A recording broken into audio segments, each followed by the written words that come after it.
Guys, we all know it. This isn't new. This is Oda's biggest critique by far. The fact that he can so rarely commit to killing off characters who he would genuinely write good death scenes for and have multiple red flags for their death, but then when it comes time to do it, can't go through with it. Classic textbook example of having your cake and eating it too. And now see, there's quite a few people in the One Piece world just by itself that this applies to. So I want to give y'all the top 10 people who most definitely should have died. I'm not gonna lie, we all know who number 1 is, but stick around for the list anyway. But first things first, guys, before we get into the ranking, please like the video, subscribe to the channel for more One Piece content just like this, and share it around with all your friends who love the series. Let's get it going. And make sure you subscribe to me and my boys over at CSY. We are almost at 2K. Now for this list, I'm going to start us off with 2 real quick honorable mentions. And the honorable mentions is because they don't have that much impact in the story after the point where they're supposed to die. So it's not crazy that they're alive, but it's still like,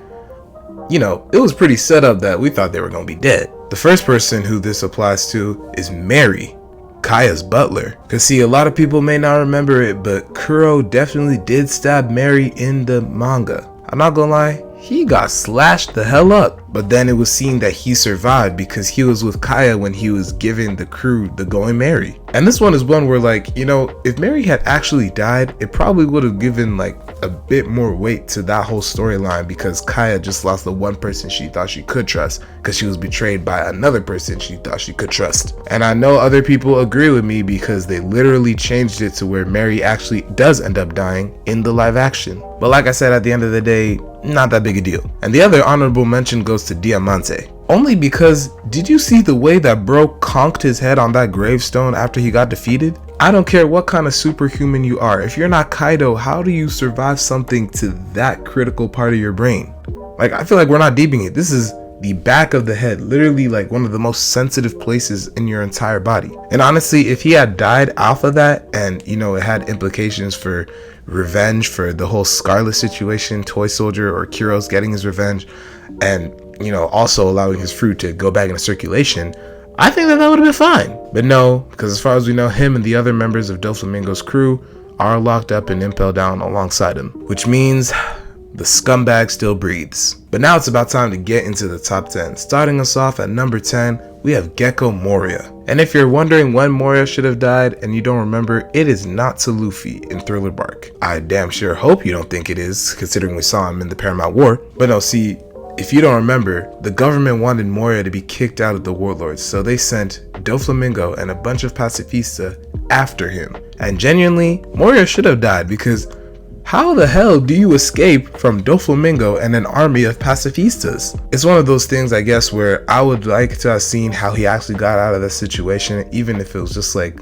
a page of a flashback. But we already know that he's okay, because he was then seen alive and well during the act break on Wano when he went to Hachinosu. He was captured by Blackbeard because Absalom, his subordinate, was actually killed, which was a good thing because he was a horrible person. But yeah, he's at 10 just because, like, we don't know how he got out of that situation, but if you're up against Doflamingo and an army of pacifista, I just think that that's too hard of a situation to possibly be able to get out of, especially retrospectively knowing what Dofi can do. Now the number 9 I have here honestly could be switched with the number 10 spot, but it's going to the Big Mom Tea Party goers. Most of the random fodder, but specifically the Underworld Emperors. Because for those of you who don't remember, when the Tamate box blew up, literally everyone on that tower was about to fall to their deaths, only being saved because of the very plot convenient Kuku Kuku no Mi. I'll just say it.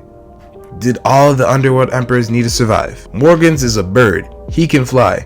And even if he can't, he has the news coups and all that. He'll be fine. And Stussy had the Geppo. Those were the only 2 relevant people out of the Underworld Emperors. Like, yes, for world building purposes, we understand that each of them have their role to play in the world. But all I'm saying is, I still think that the arc would have been better served with them having been dead, at least as casualties, because then it actually shows that, you know, things happened this arc. There were actual casualties of this battle. And if they were killed, it actually gives credence to the whole newspaper article that Morgans posted, where Luffy was being said to be the 5th emperor because of his maniacal scheme to actually, like, you know, take down Big Mom's empire. Because then at least you could have actually attributed their deaths to him. because they actually did die, or I guess would have died because they didn't. But again, this is interchangeable because who cares about them really? Now for number 8, we're continuing on with the whole cake trend because it's gonna be Peckham's. We all remember Peckham's, right? Lion Mink. He tried to act tough, but he was actually ended up being a pretty cool guy. Generational Moon Crash Out. See, there were actually 2 times that Peckham's definitely should have died. How he survived both of them are beyond me. Well, not really, because I know exactly how he survived both of them, but still. The first time is when Beige riddled him full of bullets point blank. Like, this was actually brutal. Everyone thought that he was dead, but then it turned out that he has the turtle fruit and his shell is so hard that bullets can't pierce it. I don't know about that. Because like, yeah, I get it, a turtle shell, but still, you're only becoming a turtle, a regular turtle. You're telling me Beige doesn't have enough firepower to take out a turtle? Okay, fine. Peckham still has some sort of role to play in Whole Cake Island, so he follows them there. Somebody gotta remind me, wasn't this man fed to sharks? Like, tied up as a lion mink, mind you, a cat, and thrown into shark-infested waters? Oh, but it's okay because the new Fishman pirates come out of nowhere and save him. I don't know, I just feel like Peckham's isn't somebody that we're that attached to where he has to stay alive, you know what I'm saying? We gave him a pass with the turtle one. Let the sharks do him in. Now, number 7, I'm gonna go with Spandam and Eni Slobby. There's an in-universe reason and a meta reason for this. The in-universe reason is because, bro, look at the clutch that Robin gave him. And look, yes, I understand it. I get it. Clutch doesn't usually kill people because, you know, obviously it's manga, anime. We're not going to have Robin just killing people constantly. But, and this ties into the meta perspective, it's Spandam. The person who's literally incarnating evil in that arc. The one person who, if anybody should have died in that arc, it should have been him. The way he was treating Robin and Frankie and genuinely just being an asshole to everybody. He was a horrible person.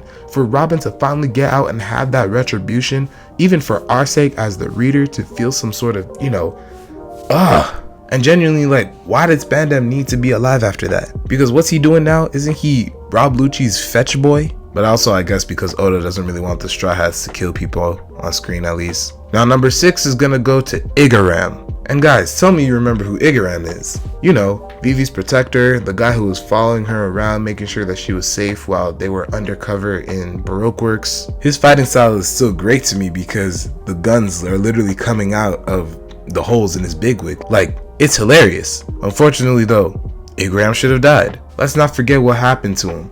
He got blown up during another character's introduction. Even though Robin didn't end up being evil, the mystery to her and the willingness to just do that, it immediately gave us a sense of what dealing with the upper echelons of Baroque Works was like. But then, he was alive. I mean, I guess he gets to return to his wife. But oh, this is not the last time that somebody gets hit with a point blank explosion and survives. In fact, this isn't the last time that somebody from Alabaster's guard gets hit with a point blank explosion and then survives. But I'm jumping ahead of myself. At number 5, let's talk about Kiku. Now, Kiku surviving is just odd to me. Cause like, okay, during the Onigashima fight, they lost an arm, so that was one thing. But then they're given a whole death scene after they're stabbed by Kanjuro. Like, it's really played up, it's emotional. And then they don't die. But wait, who dies? Their brother Izo? You mean to tell me that Kiku can take being stabbed through the heart by somebody who's relative to them or stronger in Kanjuro? All the scabbards being relative to each other, I don't know. But still, Kiku can take that, but meanwhile Izo can't take some Shigans from a person who's canonically weaker than Rob Lucci? Yeah, I'm not gonna lie, it's just, no, Izo. And you know what, we're gonna get to another one that's gonna infuriate me even more. But before that, let's take a pit stop at our number 4 pick, and that's Pagaya. And in case you don't remember who Pagaya is Konus's father up on Sky Island, Skypiea. And so here, and moving up in the list, we're gonna start having what we call as fans the Will of P. This is a fan term made after we realized that a lot of the people who are surviving all these things just happen to start their name with the P. Never mind that most of the people that I put on this list don't start with the P. But the Will of P users, these ones are egregious. Let's set the scene just to remember what was happening during this time. NL was somebody who on Skypiea they actually considered to be a literal god because he had 2 godly powers that literally nobody else could even begin to comprehend. Mantra, which amplified by his devil fruit, allows him to literally hear anything that goes on the entirety of Skypiea. And then the lightning devil fruit that allows him to immediately nuke anybody who he wants. Again, anywhere on Skypiea. And even though Pagaya knew he was taking a risk by telling them that information, he still had to do it. And then as he immediately pushes his daughter off, hoping that she's okay, he immediately gets nuked. And we're trying to tell me that he survives an Eno nuke? Just for context, let's not forget that Eno with weaker attacks took out all 4 of these fighters at the same time. So what you're telling me is his ability to survive is stronger than Zoro's. See, Pagaya was bad, but to me it's not even as bad as his fellow Will of P member, because that's gonna be Pound at 3. See, Pound actually just lives a tragic life. He was Lola and Chiffon's dad, but got kicked out by Big Mom after, she didn't need him anymore. And then ended up squatting in the forest for so long that he literally became part of the force for a while. What? Pound's character is defined by just wanting to see his daughters live a good life, even though he hasn't seen them for God knows how many years. And so all he wants is for his daughter Lola to escape, and that's what he helps to do when he, confronts Oven. And even if she doesn't know that that's my dad, that he still wanted to do that for her. And the last we saw of Pound at that point, he was literally getting ready to be beheaded by a flaming Naginata. But what happened? We get the continuation of Pound's adventure in a cover story. And I mean, cool, he saw his grandkids, now, Beige is my happy family, they're all together again, great. But I'm just like, there's something powerful in the fact that she didn't even know that it was her dad who saved her. And it really plays into the ties and themes of family of that arc, which would have been made more powerful if he had died. Maybe I'm complaining too much, but you know what, it doesn't matter, I'm about to complain some more, because here we go with number 2, and that's Kinemon. And oh does this make me mad, even madder than Kiku's. Cause see, we had just met Kiku on Wano. Kinemon, we had known him since Punk Hazard. People actually built up a rapport with him. Whether you liked him or not, you can't deny that he was with the Straw Hats for a long time. Everything that he meant to Momo, literally being a father figure to him after Odin died, even though it was still a master and servant thing. The most loyal vassal, the man who was literally willing to lay down his life for Momo. I mean, they all are, but he was dedicated. And he had one of the best final stands. And even though he was taken down, he was slammed by Kaido's Kanabo, and then Kaido himself literally had a good bar to him saying you fought valiantly, but unfortunately that's not enough to survive, and stabs him through, killing him, or at least should have killed him. It was silhouetted and everything. It's supposed to give the air of death, but Oda couldn't commit to it, and Kinemon survived. Kinemon survived when Ashura Doji died to some dynamite. So now all these years later, we finally have people dying to explosions, huh? But you know what actually makes me mad about the fact that Kinemon didn't die? It's the reason that he survived. Because it may actually be the worst reason on this entire list, even above who our number 1 is. Because when it was found out that Kinemon was still breathing, the reason that Oda gave was because way back in Punk Hazard, when Law was reattaching Kinemon's body, he didn't reattach it correctly, so there was a part of it that was left dangling, and Kaido, when he cut that space in between, so it didn't actually cut him. And I just want to say, what? First of all, did anyone believe that? And secondly, even if you did believe it, why? Oda, genuinely, why? We were gonna be prepared with such a good death. It was actually one of the best death scenes written in One Piece. You can go back and look. The way that Kinemon's entire Onigashima thread was being written was actually a great crescendo for his death. For all that to be thrown away just because he wanted to see his wife. And look, I get it, we're happy that he got to see his wife, okay, but I'm just saying the narrative really would have been more powerful. But you know what, it is what it is at this point, because now we got to talk about number 1. We all knew it was coming, guys. It's gonna be Pell. Pell is the poster child for people who should have died but did not. Cause see, my whole thing is, Pell carried off the equivalent of an atomic bomb into the sky. Keep in mind, this bomb was, if it went off in the city, supposed to destroy the entire city. So pray tell, how did you, carrying this bomb, manage to escape its blast radius? And if you didn't escape the blast radius, why are you not eviscerated? It genuinely baffles me to this day to think that Pell actually found a way to survive that. And then we're just seeing him in reverie things are just okay? No, they're not. Dramatic stakes, Oda, dramatic stakes, I'm telling you. I mean, hell, we've had each of the Vegapunks and the Stella basically killed off, and still it's not counted as being dead. I'm just like, what do we gotta do to get death at this point? And now look, I get it. It may seem like I'm just complaining the whole time, but genuinely, it's because this is a story I like. So if something like this bothers me, I have to be critical about it and fair as much as I talk about the things that I love about the story. So you know what, Oda?